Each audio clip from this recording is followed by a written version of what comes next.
देवबंदी इमाम के पीछे नमाज पढ़ने से मना करते हैं, हालांकि देवबंदी जमात के लोग सुन्नी इमामों के पीछे नमाज पढ़ लेते हैं। आखिर इसकी वजह क्या है? मौलाना क्या नाम है आपका? अफसर अली साहब, मौलाना मुफ्ती अफसर अली साहब, अल्लाह इनको सलामत रखे, इनके इल्म में उम्र में बरकतें अता फरमाए। बल्कि रफ़ीगंज के जितने भी उलमा और अइम्मे मसाजिद हैं, अल्लाह तबारक व तआला सब की उम्र व इल्म में बरकतें दे और दीन की सच्ची खिदमत करने की तौफीक अता फरमाए। उलमाए देवबंद के हमारे उलमा देवबंदी इमाम के पीछे नमाज पढ़ने से मना करते हैं। उसका जवाब यह है कि हमारे उलमा सही करते हैं। ज़रा ज़ोर से बोलो मेरे भाइयों।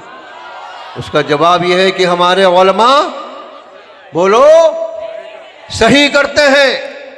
क्यों?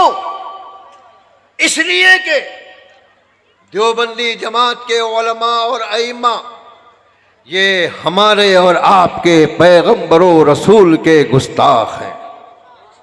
इन लोगों ने अपनी किताबों में गुस्ताखियां की हैं। एक गुस्ताखी मैं आपके सामने पेश करता हूं। इनकी जमात के बहुत बड़े आलिम जिनका नाम अशरफ अली थानवी है, उनकी किताब है हिफ्जुल ईमान।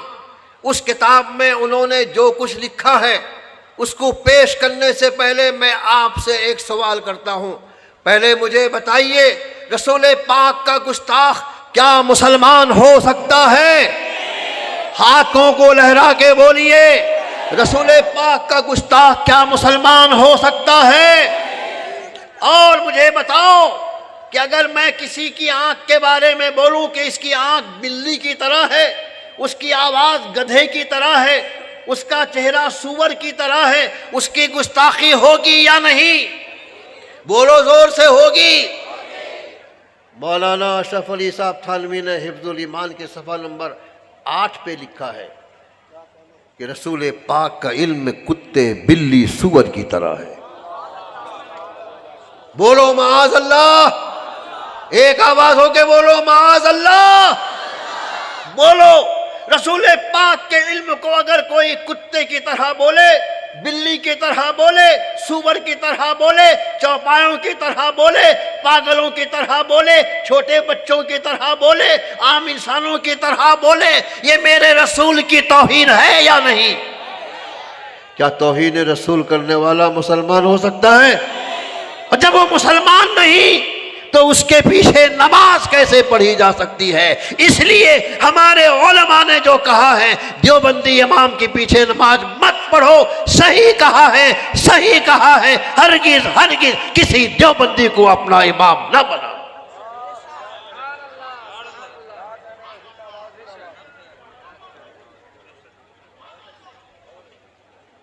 अब रह गया ये सवाल, हजरात ये लंबा टाइम हो जाएगा अगर मैं इस पर मजीद दलील पेश करूं तो, है ना।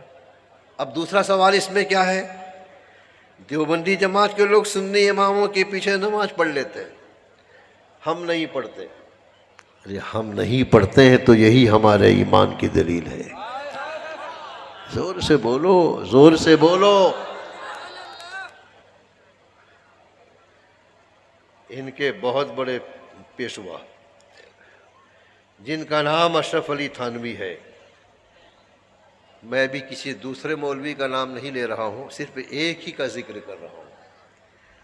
आला हजरत इमाम अहमद रज़ा का जब विसाल हो गया क़ुद्दसा सिर्रुहु, तो अशरफ अली थानवी को जब खबर हुई, उनकी ही किताब में लिखा हुआ है, तो वो बहुत रोए, आंखों से आंसू जारी हो गए। तो उनके मानने वालों ने पूछा, ये कानपुर क्या वाकया है? क्या आपको वो तो काफिर कहता था, उसके मर जाने पर रोना कैसा? अशरफ अली थानवी ने कहा कि वो मुझे काफिर कहता था, किसी और वजह से नहीं कहता था, इश्क़ रसूल की वजह से कहता था। इसका साफ मतलब हुआ कि अशरफ अली साहब थानवी की जुबान से ये जाहिर हुआ कि उनको काफिर कहना ये इश्क़े रसूल की अलामतो पहचान है। उनके उलमा ने बाज़ाब्ता फतवे दिए हैं। उनसे पूछा गया दारुल उलूम देवबंद के मुफ्तियों से कि सुन्नी हमारे पीछे नमाज नहीं पढ़ता, हम उनके पीछे नमाज पढ़ें या न पढ़ें? तो उन्होंने लिखा कि वो हमारे पीछे नमाज को जायज नहीं समझते, लेकिन हम उनके पीछे नमाज को जायज समझते हैं, इसलिए हम पढ़ लेते हैं। लिहाजा सुन्नी इमाम के पीछे देवबंदी जमात के लोग जो नमाजें पढ़ लेते हैं, इनके पढ़ लेने से इनका गुनाह माफ़ नहीं हो जाता। ये गुस्ताखे रसूल हैं, इनकी इक़्तिदा में नमाज हराम हराम अशद हराम बदकाम है, बदअंजाम है। और अगर कोई उसको मुसलमान जानकर उसकी इक़्तिदा को सही समझ के पढ़ेगा तो वो फ़ौरन काफिर हो जाएगा। इसलिए कि इन लोगों ने रसूल पाक की शान में ऐसी गुस्ताखियाँ की हैं, ऐसी गुस्ताखियाँ की हैं कि उलमाए अरब व अजम ने इनके ऊपर कुफ्र का फतवा जारी किया है और यहाँ तक कहा है मन शक्का फ़ी कुफ्र ही व अज़ाब ही फ़क़त कफ़र। ये ऐसे काफिर हैं कि इनके कुफ्र में, इनके अज़ाब का मुस्तहिक होने में अगर कोई शक भी करेगा तो वो भी काफिर हो जाएगा। अल्लाह का शुक्र मनाओ सुन्नी मुसलमानों, तुम इमाम अहमद रज़ा के मानने वाले हो। ये इश्क़े रसूल का मतवाला था, आज भी उसके मानने वाले इश्क़े रसूल के मतवाले हैं। ये नमाज़ों को नहीं देखते, पेशानी के घटनों को नहीं देखते, ईमान देखते हैं। जो ईमानदार होगा वही हमारा इमाम होगा, और जो बेईमान होगा, रसूलुल्लाह का गुस्ताख होगा, वो हमारा इमाम हरगिज़ नहीं हो सकता है। बोलो, मेरी बातों की तायीद करते हो? जोर से बोलो, तायीद करते हो? हाथों को लहरा के बोलो, तायीद करते हो? क्या कभी किसी देवबंदी के पीछे नमाज पढ़ोगे? दूसरा सवाल है,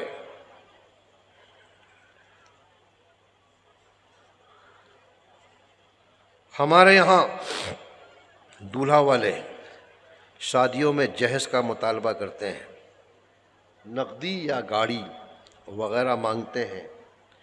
ऐसा करने की शरई हैसियत क्या है? अल्लाह तबारका व तआला हमारे जवानों को और उन जवानों के मुरब्बियों को, रिश्तेदारों को इस हराम काम से बचाए। अल्लाह तबारका व तआला फरमाता है, अर्रिजालु क़व्वामूना अलन निसा, मर्द औरत के ऊपर हाकिम है। आप लोग मर्द हैं ना, हाकिम है कि नहीं है? तब तो सुभान अल्लाह ना कहना चाहिए था, कितनी अच्छी बात है।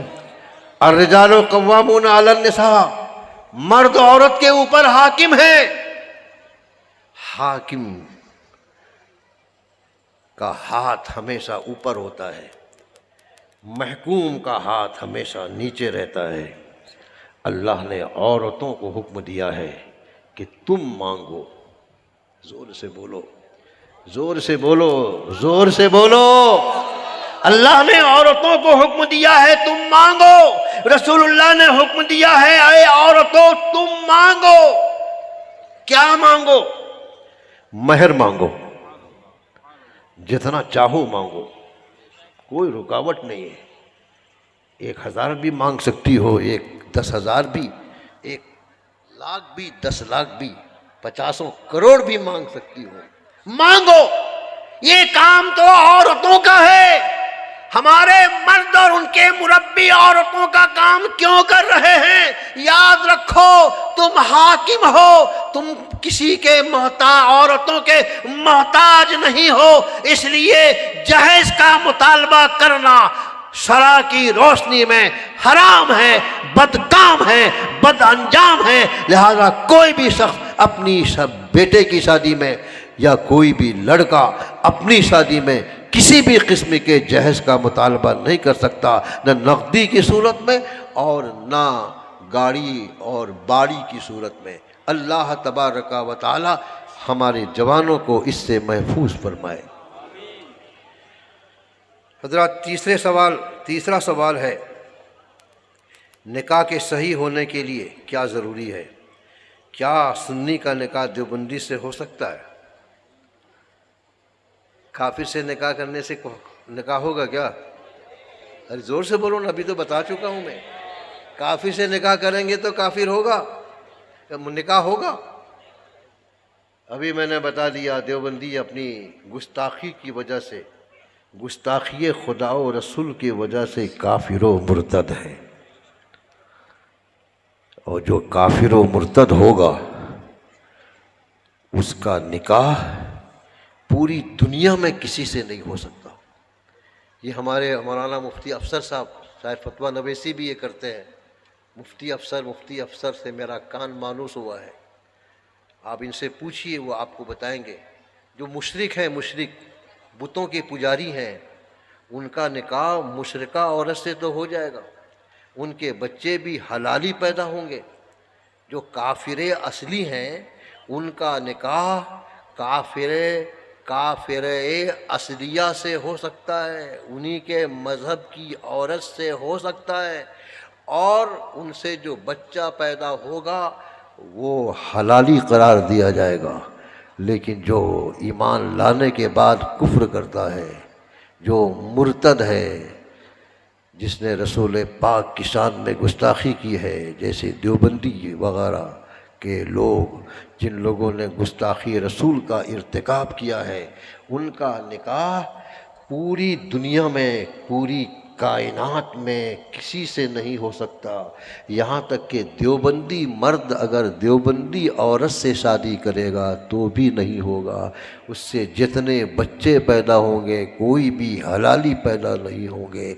इसलिए मुसलमानों, अपनी औरतों को किसी देवबंदी मर्द के साथ निकाह मत करना, और किसी देवबंदी औरत को अपने घर में बहू बना के ना लाना, इसलिए कि ये हराम है, हराम है, हराम है। तुम्हारी पूरी नस्ल इससे खराब हो जाएगी। अपनी नस्ल को बचाना है तो देवबंदियों से परहेज करना। आखिरी बात कह के मैं रुखसत होता हूं, बहुत टाइम हो गया। कितना टाइम हो गया? 12:30। सुभान अल्लाह। बस ये आखिरी बात है जो आप हजरात के लिए ज़रूरी है बता देना कि अभी मैंने बताया कि देवबंदियों का ये अक़ीदा है। एक अक़ीदा आखिर में सुन लीजिए। आप मुझे बताइए, खुदा झूठ बोल सकता है? ज़ोर से बोलो ना, तुम्हारा खुदा झूठ बोल सकता है? देवबंदी जमात के मौलाना लोगों ने लिखा है कि खुदा झूठ बोल सकता है। मौलाना इस्माइल दहलवी ने लिखा है, ला नुसल्लिमो के किस्बे बारी मुहालस्त। हम इस बात को मानते ही नहीं है कि खुदा झूठ नहीं बोल सकता, यानी खुदा झूठ बोल सकता है। माअज़ल्लाह सुम्मा माअज़ल्लाह। लेकिन अहले सुन्नत का अक़ीदा क्या है? खुदा पाक है, हर ऐब से पाक है, झूठ भी ऐब है, लिहाजा अल्लाह मेरा झूठ से भी पाक है। वो कभी झूठ नहीं बोल सकता, उसके तहते कुदरत में नहीं है कि वो झूठ बोले। ऐसे लोगों का एक ऐसा अक़ीदा जिन लोगों का हो, उनके लिए हमारे उलमा ने क्या हुक्म दिया है, उनके साथ हम सलूक क्या करें। यहाँ इस्लामी हुकूमत नहीं है, इस्लामी अदालत नहीं है कि हम कोई हद जारी कर सकें या कोई सज़ा दे सकें। सिर्फ हमारे लिए एक ही हुक्म है, वो क्या है? वला तुआकिलूहुम वला तुशारिबूहुम वला तुजालिसूहुम वला तुनाकिहुहुम इला आखिरिल हदीस। यानी ऐसे लोगों के साथ उठना, बैठना, खाना, पीना, शादी ब्याह करना, यहाँ तक कि वो बीमार हों तो उनकी इयादत करना, वो मर जाएं तो उनके जनाजे में शरीक होना, ये सब हराम है, बदकाम है। इन तमाम लोगों को दूध से जैसे मक्खी निकाल के फेंक देते हो, इसी तरह से उनको निकाल के फेंक दो। इनसे करीब मत होना। अगर जो इनसे करीब होगा वो रसूलुल्लाह से दूर होगा, और जो इनसे दूर होगा कसम खुदा की मेरे रसूल से करीब हो जाएगा। वमा अलैना इल्लल बलाग।